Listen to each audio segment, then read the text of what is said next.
বছর যেতে না যেতেই পরাজিত শক্তির ষড়যন্ত্রের লক্ষণ দেখা যাচ্ছে বলে মন্তব্য করেছেন প্রধান উপদেষ্টা ডক্টর মোহাম্মদ ইউনূস। এ বিষয়টি নিয়ে এটিএন নিউজের নিয়মিত আয়োজন আমাদের কথা অনুষ্ঠানের আজকের পর্ব আপনাদেরকে স্বাগত জানাচ্ছি। আমি সাইমন জান্নাত প্রভা।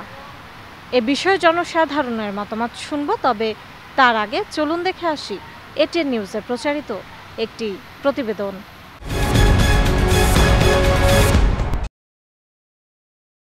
বিএনপি, জামায়াত, এনসিপি, ইসলামী আন্দোলন বাংলাদেশের সঙ্গে মঙ্গলবার রাতের বৈঠকের পর বুধবার বিকেলে আরও ১৩টি দল ও জোটের নেতাদের নিয়ে বসেন প্রধান উপদেষ্টা। রাষ্ট্র সংস্কার আন্দোলন, গণসংহতি আন্দোলন, এবি পার্টি, নাগরিক ঐক্য, গণ অধিকার পরিষদ, এলডিপি, খেলাফত মজলিস, বিপ্লবী ওয়ার্কার্স পার্টি, জেএসডি, ১২ দলীয় জোট, বাসদ, সিপিবি, গণফোরাম ছিল আমন্ত্রিত। আলোচনা শেষে দলগুলোর প্রতিনিধিরা জানান, বিভিন্ন বিষয়ে সরকারের দুর্বলতা তুলে ধরেছেন তারা। বিশেষ করে সম্প্রতি গোপালগঞ্জ ও মাইলস্টোন ট্র্যাজেডিতে সরকারের পদক্ষেপগুলোর সমালোচনা করেছেন। আমরা দেখছি সরকারের মধ্যে অনেকগুলো সরকার কাজ করছে।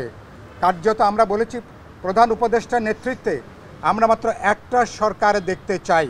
মাইলস্টোন স্কুলের শিক্ষিকা মেহেরুন চৌধুরী তিনি মারা গেলেন, তার দাফনের সময়, তার সৎকারের সময় উপদেষ্টাদের কারো দেওয়ার সময় হলো না। যখন মার্চ টু গোপালগঞ্জ বলে ঘোষণা দিয়েছেন, সংবাদ মাধ্যমে প্রচারিত হয়েছে যে সেই জায়গাতে একটি বড় রকমের গোলমাল হওয়ার আশঙ্কা আছে। গোয়েন্দা বিভাগের পক্ষ থেকে নিশ্চয়ই আপনার কাছে সেই রকম খবর থাকার কথা।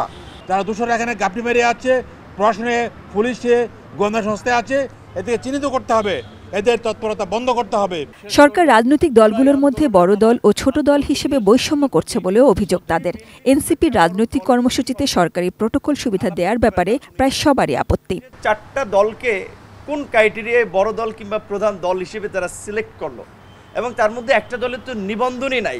এনসিপির প্রতি একটু পক্ষপাত দুষ্ট ভূমিকা পালন করছে। লেভেল প্লেইং ফিল্ড করতে হবে, রাজনৈতিক দলগুলোর প্রতি যথাসম্ভব ন্যায্য আচরণ করতে হবে। কেউ চেয়েছেন অবিলম্বে নির্বাচনী রোডম্যাপ, কেউ আবার ৫ আগস্টই নির্বাচনের তারিখ ঘোষণার দাবি তুলেছেন। কেবল সংকটে বিপদে দলগুলোকে না ডেকে নিয়মিতই সর্বদলীয় আলোচনা চেয়েছেন। শেখ হাসিনার পতনে সবার যে ঐক্য ছিল সেটি নষ্ট হওয়ার জন্য এক অর্থে সরকারকে দায়ী করেছে দলগুলো।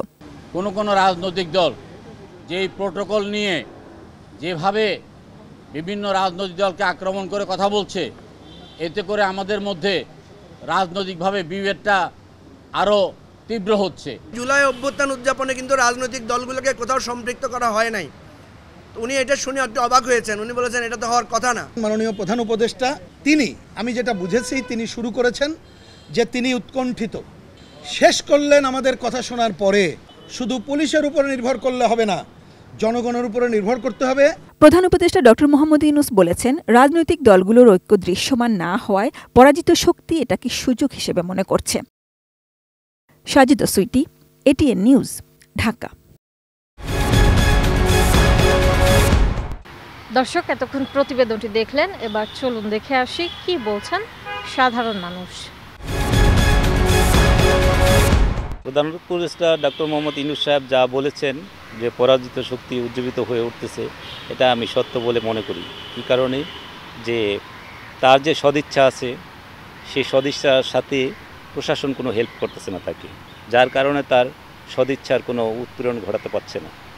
তো যদি প্রশাসন সহযোগিতা করত তাহলে অনেক কিছুই সংস্কার করা যেত, যেটা ভবিষ্যতে জাতির জন্য মঙ্গল কামনা বয়ে আনত। পরাজিত শক্তি যারা আছে তারা আসলে মানে চুপ করে রয়েছে। আমার যেটা মনে হয়েছে আর কি, সেটা হচ্ছে তারা মানে খুঁজতেছে আসলে যারা নতুন যে শক্তিটা উত্থান হয়েছে এটাকে কিভাবে পরাজিত করা যায়। গোপালগঞ্জে দেখছি যে আমাদের এনসিপি যারা গেছে ওইখানে হামলা হয়েছে, ওইসব বোঝা যায় যে যারা পরাজিত শক্তি এরা এখনও অ্যাক্টিভ আছে। যে কোনো সময় সরকারের একটা যে কোনো মানে বিশৃঙ্খলা তৈরি করতে ওরা সচেষ্ট আছে এখন। আর অন্যদিকে যেটা বলছেন যে উত্তরের ঘটনাকে এড়ানোর জন্য যদি বলেন, ওটা হয়তো এই ইস্যু দিয়ে ওই ইস্যুটারে ডাকার চেষ্টা করতেছে, কিন্তু দুইটা যে কোনোটা নাই এমন অবস্থা না, দুইটার সম্ভাবনা আছে। আওয়ামী লীগের কিছু দোসর আবার নতুন করে মাথা চারা দিয়ে উঠছে। আমি বাংলাদেশের প্রতিটি নাগরিক বলবো, যারা সচেতন ব্যক্তি, মানে কোনো দোসর যেন আবার পুনরায় মাথা চারা দিয়ে যেন না উঠতে পারে, সাধারণ জনগণ যেন নির্বিঘ্নে যেন চলতে পারে। আর ডক্টর ইউনূস স্যারের কাছে এইটুকু দাবি করবো আমি সাধারণ নাগরিক হিসেবে, তিনি যেন সুষ্ঠু নির্বাচনটা যেন জনগণের কাছে উপহার দিতে পারে। সরকার যেটা বলতেছে ষড়যন্ত্র দুষ্কৃতিকারীরা করতেছে, যেই করুক গভর্নমেন্টের দায়িত্ব হলো, রাষ্ট্রের দায়িত্ব হলো দুষ্কৃতিকারী ধরা এবং কি এটা নিয়ন্ত্রণ করা। সরকারের প্রতি আহ্বান, আমরা অবাধ এবং সুষ্ঠু একটা নির্বাচন চাই, দেশের শান্তি শৃঙ্খলা স্বাভাবিক থাক, জনগণ যেন ভালোভাবে চলতে পারে, খাইতে পারে, পড়তে পারে। দীর্ঘ 16 বছর বা 17 বছরের একটা ফ্যাসিবাদী কাঠামো প্রতিচ্ছবিটা রেখে গিয়েছে। তো সেটা থেকে উত্তরণ করতে সরকারের একটু বেগ পেতে হবে এবং একটু টাইম লাগবে, এটা স্বাভাবিক।